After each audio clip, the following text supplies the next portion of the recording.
మోకాళ్ళ నొప్పులు, disc problems లాంటి అన్ని సమస్యలకు సంప్రదించండి homeo care international world class homeopathy 9001175550. ప్రస్తుతం ఉండి ఎమ్మెల్యే ఆయనతో మాట్లాడదాం. అది పివి సునీల్ కుమార్కి మీ మీద సిఐడి కేసు పెట్టిన పివి సునీల్ కుమార్ని జిఐడికి అటాచ్ చేస్తున్న రాష్ట్ర ప్రభుత్వం జీవో ఇచ్చింది. దాని మీద మీ స్పందన ఏంటి సార్? ఆయన పోస్టింగ్ ఏమో లేదు. అసలు అతనికి పోస్టింగ్ ఇవ్వకూడదు. నేను ఇచ్చిన కంప్లైంట్ మీద త్వరితగతిన విచారించి అతనికి త్వరగా శిక్ష వేయాలి అని చెప్పి నేను కోరుకుంటున్నా. ఇప్పుడు వేసేది శిక్ష కాదు. ఆ జిఐడికి ఇస్తే అతను సెలవులో ఉంటాడు, హ్యాపీ గోల్ఫ్ ఆడుకుంటాడు. అదేమో శిక్ష కాదు. అతను యాక్షన్ తీసుకోవాలి. ముందు ఇన్వెస్టిగేషన్ జరగాలి. అన్ని ఎవిడెన్స్లు ఉన్నాయి. ఇతను ఏం చేశాడో అందరికీ తెలుసు. సో కాబట్టి అతనికి శిక్ష పడాలని నేను కోరుకుంటున్నా. ఇది అసలు శిక్షే కాదు. దాన్ని అసలు నేను పట్టించుకోను.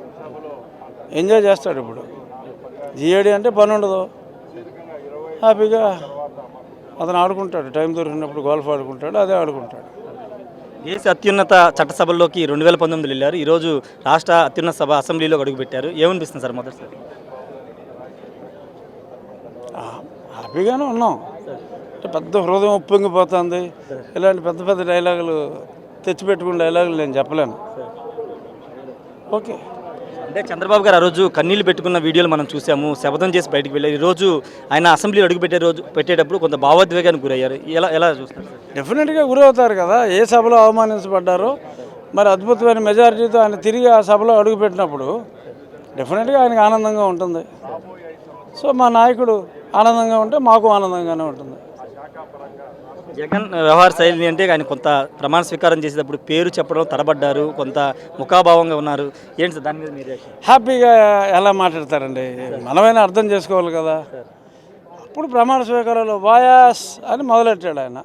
ఇప్పుడు కొంచెం తడబాటు తప్పులేదు.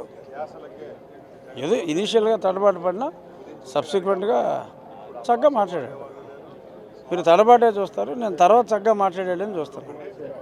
ఇంకొక ముఖ్యమైన అంశం, జగన్ నమస్కారం చేసిన సందర్భంలో నారా లోకేష్, నాదెళ్ల మనోహర్ వీళ్ళు లేచి నమస్కారం చేశారు. ఈ గౌరవ అది లోకేష్ గారి సంస్కారం. దాన్ని మనం అందరం మెచ్చుకోవాలి. అది లోకేష్ గారి సంస్కారం. అది గత 5 ఏళ్ళలో అది కొరవడింది. నమస్కారానికి ప్రతి నమస్కారం కనీస సంస్కారం. జగన్మోహన్ రెడ్డికి ఆ సంస్కారం లేదు అని నేను 2014లో ఏబిఎన్ ఇంటర్వ్యూలో చెప్పా. ఇప్పటికీ అతను ఆ సంస్కారం అలవాటు చేసుకోవట్లా. మరి ఇప్పుడు చేసుకుంటాడేమో, చేసుకోవాలనే భావిస్తున్నాను. నేను అతని పరిపాలన నేను వ్యతిరేకించా. మనం చెప్పింది ఒకటి చేసేది ఒకటిగా ఉందని చెప్పి మాట్లాడాను తప్ప వ్యక్తిగతంగా కాదు. ప్రజలు ఇబ్బంది పడుతున్నారు, నిన్ను నమ్ముకున్న వాళ్ళందరూ ఇబ్బంది పడుతున్నారు, నీకు చెప్పడానికి భయపడుతున్నారు. ఇటువంటి వ్యక్తి మరి పరిపాలన ఉండటం సమంజసం కాదు అనే ఉద్దేశంతోనే నేను అందరికన్నా ముందే కూర్చోవడం జరిగింది. దాన్ని కొట్టించుకోవటం కూడా జరిగింది. అయినప్పటికీ నేను వెనక్కి తగ్గలేదు. నా ఆశయం ప్రతిపక్ష స్థానంలో జగన్మోహన్ రెడ్డి గారిని చూడాలి అనుకున్నాం. ఈరోజు ఆయన ప్రతిపక్ష స్థానంలో చూసాం. ప్రమాణ స్వీకారం కన్నా ఆ చూసినందుకు, అంటే నా కోరిక నెరవేరినందుకు కొంచెం హ్యాపీగానే ఉంది. అంటే ఇంకా నెల రోజులు కూడా గడవక ముందు ప్రభుత్వం ఏర్పాటు చేసి ప్రజల్లోకి వెళ్తాను, పాదయాత్రలు చేస్తాను, ఓదార్పు యాత్రలు చేస్తాను అని మాట్లాడడాన్ని ఎలా చూస్తారు? జనరల్గా ఏ ప్రభుత్వం వచ్చినా ఒక 5-6 నెలల సమయం ఎక్కడైనా జరుగుతూ ఉంటుంది. కానీ అసలు ఒక నెల రోజులు కూడా గడవక ముందు ఈ మాటలు మాట్లాడాలి అంటే అతను ఆ మాటలు మాట్లాడటంలో తప్పులేదు.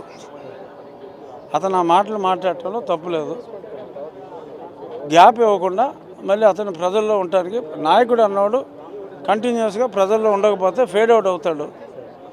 ఉండటం మంచిదే. ఇప్పుడు ఏం చెప్తాడు ప్రజల్లోకి వెళ్ళి? మేము ఏదైనా తప్పు చేస్తే మాట్లాడగలడు, మేము ఏ తప్పు చేయకపోతే మాట్లాడలేడు కదా. ఒకవేళ నిజంగా తెలుసో తెలియకో ఏదైనా తప్పు జరిగితే ప్రతిపక్ష నాయకుడిగా దట్ ఈస్ హిస్ డ్యూటీ. చెప్పాడు అనుకోండి, అది నిజం అనుకోండి, సరి చేసుకుంటాం. తప్పు అనుకోండి, తిప్పి కొడతాం. అలాంటి వాడు ఎవడో ఉంటాడుగా మాట్లాడేవాడు, నేను కాకపోయినా. సో అంచేత తప్పు అయితే సరిదిద్దుకుంటాం. కావాలని ఆక్షేపించాలని చెప్పి మాట్లాడు. చెప్పండి, మీరు మంత్రి పదవి ఆశించారు, అది రాలేదు. ఇప్పుడు స్పీకర్ రేస్లో కూడా మన వరకు ఆశించడంలో తప్పు లేదు. ఆశించలేదు, నాకు అటువంటి కోరికలు లేవు అని ఏం చేస్తాం? ఏడమంటావా అండి? So it will move on, పెట్టుకుంటా అంతే. ఏం చేస్తాం? ఇవ్వకపోతే ఇప్పుడు 164 మంది ఉన్నారు. సో ఆయన మనసు దోచిన వాళ్ళకి ఇస్తారు. ప్రజల మనసు దోయగలిగాను కానీ మా నాయకుడి మనసు దోయలేకపోయానని నేను అనుకుంటున్నాను అంతే. సార్ ఖచ్చితంగా పివి సునీల్ కుమార్కి వేసిన శిక్ష చాలా చిన్నది. ఎందుకంటే జిఏడికి రిపోర్ట్ చేస్తే జిఏడిలో ఆయన సెలవుల మీద ఎంజాయ్ చేస్తారు తప్పించి ఆయన పెద్ద శిక్ష వేసినట్టు కాదని రఘురామకృష్ణరాజు చెప్తున్నారు. ఖచ్చితంగా కూటమి అంటే ప్రతిపక్ష నేతగా ప్రజల్లోకి వెళ్ళడం మంచిదే. అయితే ప్రజలు అతన్ని ఏ విధంగా సిద్ధంగా ఆహ్వానిస్తారని చూడాల్సిన అవసరం ఉంది. మంత్రి పదవి ఆశించిన మాట వాస్తవే, కానీ రాకపోతే దాని గురించి ఆందోళన చెందట్లేదని రఘురామకృష్ణరాజు చెప్తున్నారు. కెమెరా పర్సన్ ప్రసాద్తో రాయషార్ టీవీ అసెంబ్లీ నుండి. మరిన్ని వీడియోస్ కోసం ఛానల్ ని సబ్స్క్రైబ్ చేయండి. లేటెస్ట్ అప్డేట్స్ కోసం వాట్సాప్ ఛానల్ ని ఫాలో చేయండి. అండ్ లింక్ డిస్క్రిప్షన్ లో ఉంది.